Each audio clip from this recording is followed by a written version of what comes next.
A live look at Robinson Dresser Sports Complex where the UNI Panthers, they're rocking and rolling on a winning streak, and they get to host their in-state rival, the University of Iowa, struggling in the Big Ten. 4-6, she started all 43 games for the Hawkeyes and a .339 slugging percentage. Higher at the 0-2 pitch, swing and a miss, and that's one strikeout after one batter faced for me earlier. Yeah, let's not mess with the softball gods on that. This ball hit into play, and the Iowa Hawkeyes have their first base runner off a base hit to the left side of the field. Green here on this May 1st. Ball is going to go and be touched, and it will be a base hit as everyone's safe. I couldn't tell from my perspective. Continue to do that. Obviously, for the Hawkeyes, this is where they want to be. Advancing the runners into second and third. That's not a bad play for Iowa. Still the year, 29th start, 31st appearance. Ball put into play. And Hogan throws to Lamprecht for the out. And the Hawkeyes get 2 hits, but no runs. We go to the bottom of the first inning. Pitched on the cumulative season.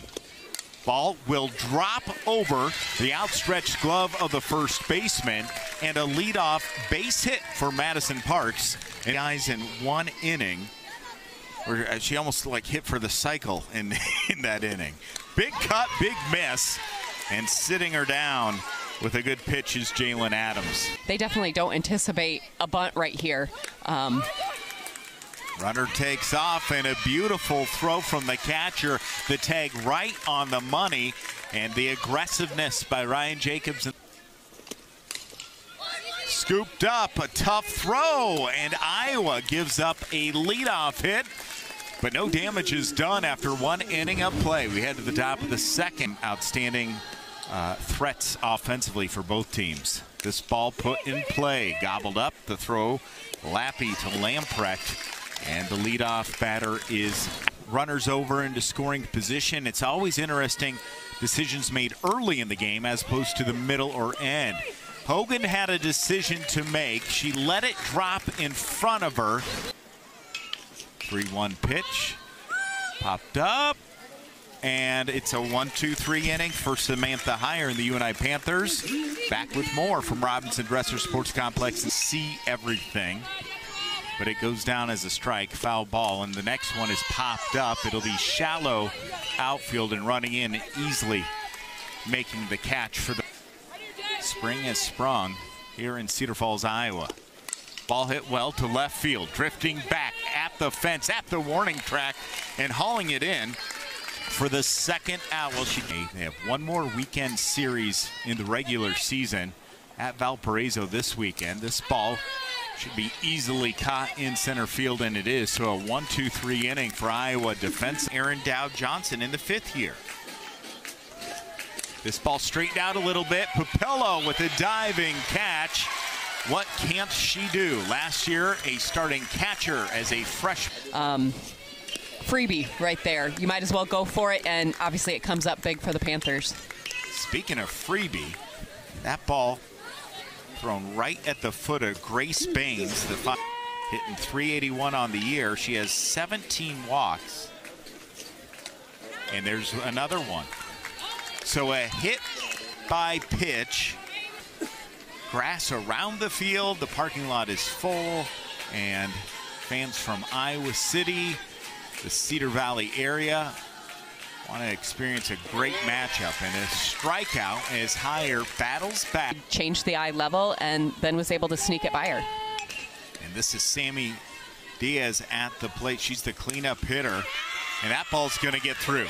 Rounding third, and the throw bouncing behind her and safely at home. The Iowa Hawkeyes have broken this game open with a 2-out base hit down the right field line. A great RBI for the Iowa Hawkeyes. Nice piece of hitting right over the second base bag. One run will score for sure.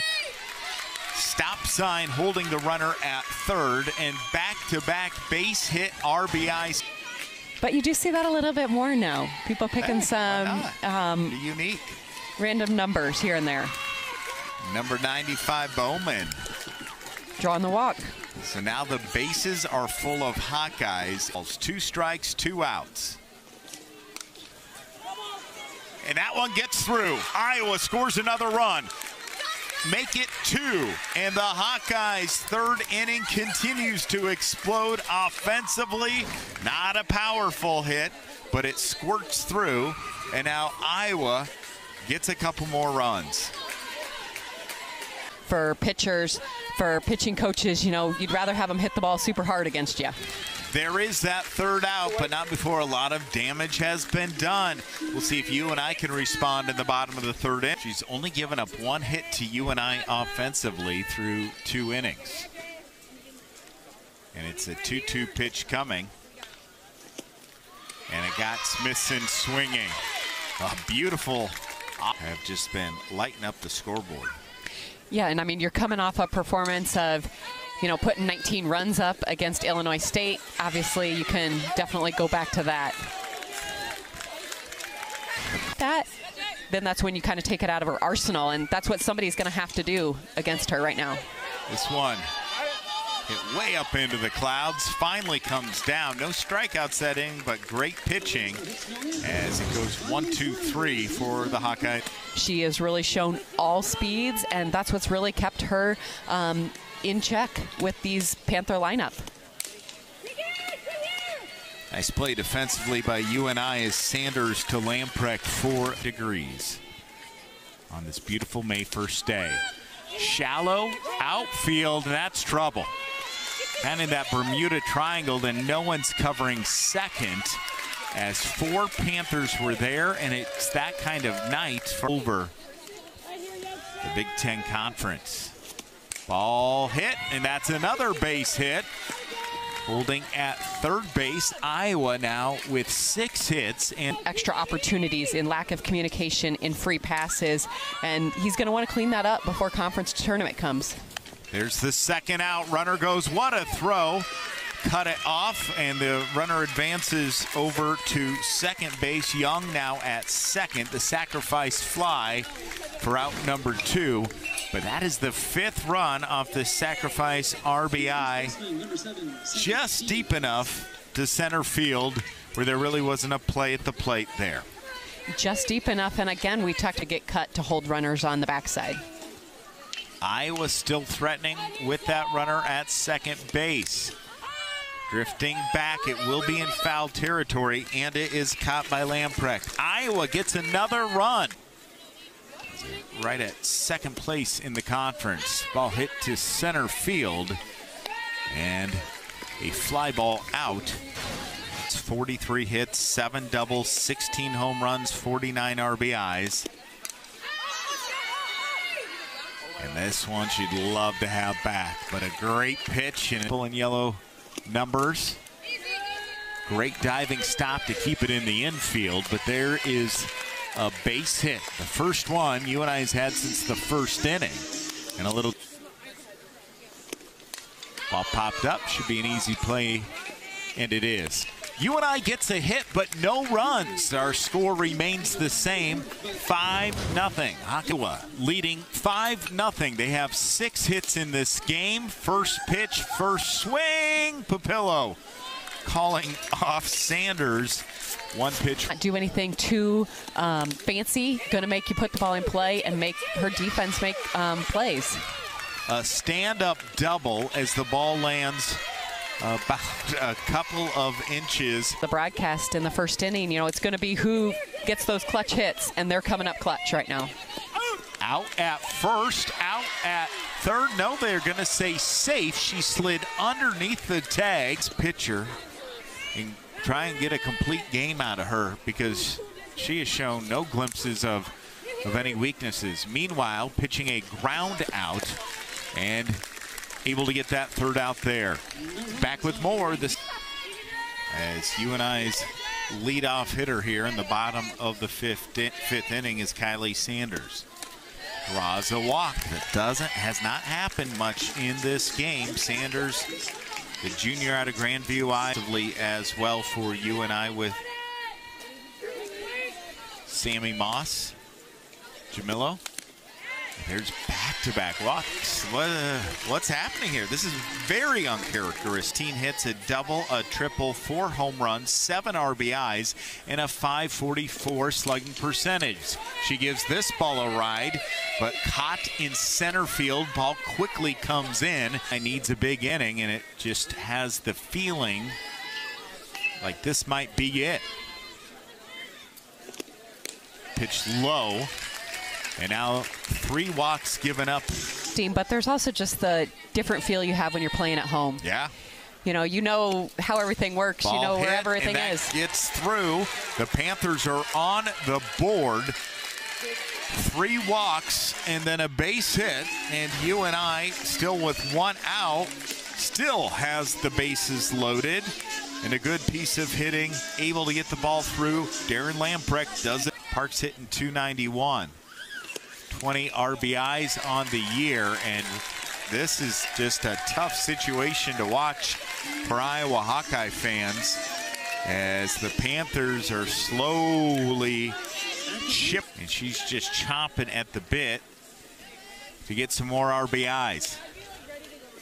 Oh, and it hit her helmet.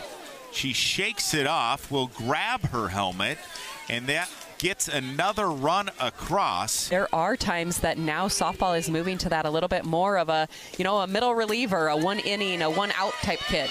Wild pitch, a head first dive for the plate. And this one might be reviewed. They say safe at home for the 4th run.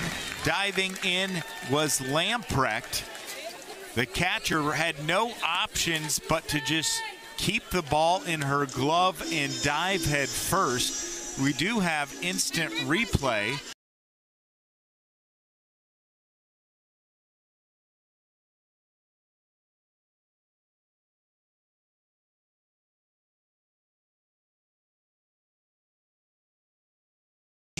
Slowing things down for us, and the call is an out. When I saw it live, I thought that she beat her to the plate. When I saw the replay, another pitching change potentially. Right. I mean, I think that's what they're really looking for the Hawkeyes, just to, try to get another out here.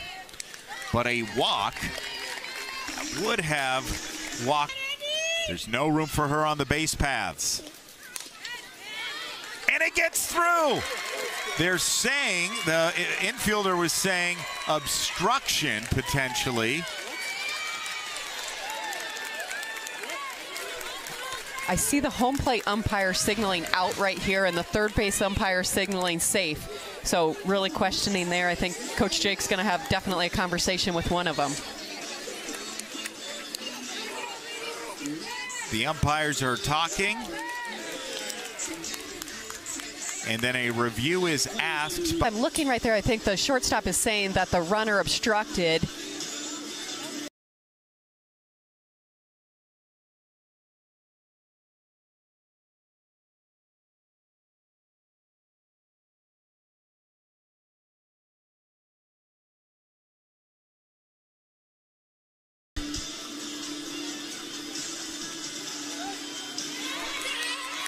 So the call on the field is out, and what was the review? They Julie? were the 3rd inning win 4-0. That that's kind of a scary thing for a lot of teams to be looking at the scoreboard like that. But we've seen now that the Panthers can obviously come back quickly. And again, Hawkeyes coming out swinging the at-bats, not finding the gap that time. They've been finding the gap so many times.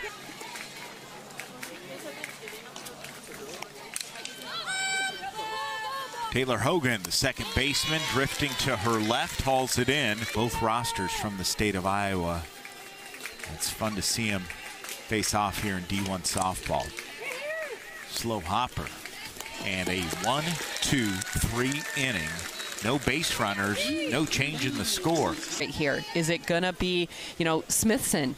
Probably not. She's hit lasers to the outfield. This ball hit well, and it's going to be a solo home run for the Panthers. They've now scored 4 unanswered runs against the Hawkeyes, and we have ourselves a ball game here in Cedar Falls after a payoff pitch taken for a ride. Immediately off the bat, sails over the fence. And that, Julie's why you don't bunt. And obviously Kylie Sanders right there getting her best swing off. You know, coming up walking last time, seeing the ball so much better. She knew it pretty much right away. Definitely trying to get her team and these fans really excited. And that's a walk. And UNI gets a base runner on as the go-ahead run.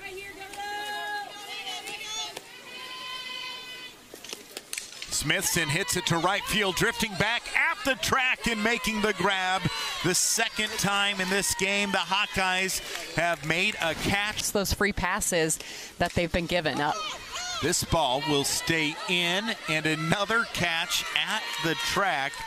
Back-to-back deep hits. The wind not blowing out today. If it was blowing half as hard as it had in some of the earlier games we had in conference out here, those making the outs, but you're looking for outs. That ball will drop in front of the outfield and misplaying it. Rounding third. There's going to be a play at the plate, sliding in, and the ball is dropped safe all the way over to third. And with 2 outs, the Panthers have tied this game. Darren Lamprecht and UNI putting pressure on the Iowa defense, and just a missed read of how to field it. Aggressive base running. And 5 unanswered. Good fielding, nice base running, control issues. This is going to get past the catcher, sliding home, and UNI has 6 unanswered runs to take the lead on their home field in the final home game of the year. A passed ball, aggressive base running, and easily sliding in safe. The Panthers continue to pour it on. One of those great seniors. She's out of Pella, Iowa. This ball is hit well, drifting back near the scoreboard, and it's gonna fall. Rounding second, charging toward third, sliding in safe. And with 2 outs, the senior, she got hit so hard in the head, her helmet flew off. She would love to get another run here. This ball taken down the line and caught. A nice play by the right fielder to halt that one in for UNI all season long. This ball hit deep, drifting back, and Papillo adjusts and makes the out. .228 batting average on the year. She has 16 walks to 11 strikeouts. Called ball 4, and now the Hawkeyes tying. Klosterman trying to advance her teammate. Unassisted out, potential double play safe. So 2 outs, and Iowa's down to the 3rd and final out. Good to move her teammate. A little age, you're trained, go right to the base, and you know that is the out, but sometimes it's not the best one. And there's the 3rd out. UNI scores 6 unanswered runs, 3 in the 5th, 3 in the 6th. And the Panthers defeat the Hawkeyes again in the sport of softball, this time rallying. Wasn't necessarily pretty, but UNI got the job done, and they defended their home field. Final thoughts, Julie, from what we just witnessed in a game that took about 2 hours and 10 minutes. You know, I think that both coaches will go back and really look at where we really succeeded, which the Hawkeyes